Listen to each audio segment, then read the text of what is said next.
Titre: Les échos de l'infection. Dans un petit village reculé, niché entre les montagnes verdoyantes, la vie semblait paisible.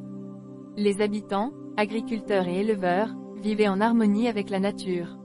Cependant, un jour, une rumeur inquiétante commença à circuler, un mystérieux virus se propageait à travers le monde, et les maladies qui avaient autrefois été contenues refaisaient surface.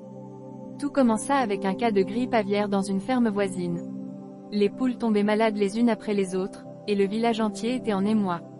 Les autorités sanitaires intervinrent rapidement, mais la peur s'installa. Les habitants craignaient que la maladie ne se propage aux autres animaux, notamment aux vaches, déjà fragilisées par les souvenirs de la vache folle. Un mois plus tard, alors que les villageois tentaient de retrouver un semblant de normalité, une autre nouvelle fit surface, un cas de Covid-19 avait été détecté dans une ville voisine. Les masques redevinrent obligatoires, et la peur d'un nouveau confinement s'empara des esprits. Les enfants ne pouvaient plus jouer ensemble, et les marchés étaient désertés.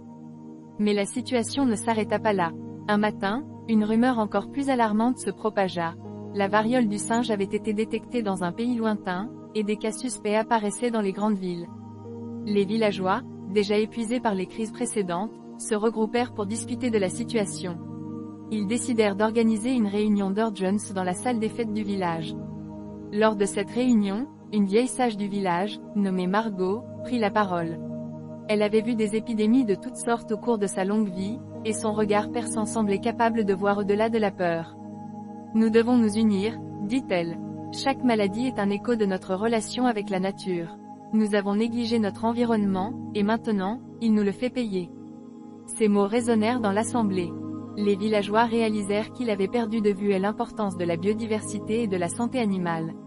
Ils décidèrent de prendre des mesures, ils commencèrent à cultiver des jardins communautaires, à élever des animaux de manière plus respectueuse, et à organiser des ateliers sur la santé et l'hygiène. Peu à peu, le village devint un modèle de résilience. Les enfants, autrefois confinés, purent à nouveau jouer ensemble dans les champs.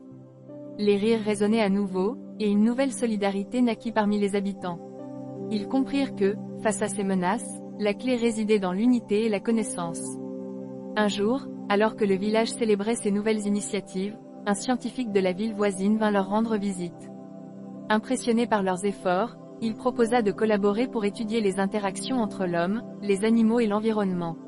Ensemble, ils mirent en place un projet de recherche qui attirerait l'attention du monde entier. Ainsi, le petit village, autrefois frappé par la peur des maladies, devint un phare d'espoir et de savoir. Les échos de l'infection avaient été transformés en leçons de vie, et les habitants réalisèrent que, même dans l'adversité, il était possible de se relever et d'avancer ensemble vers un avenir meilleur.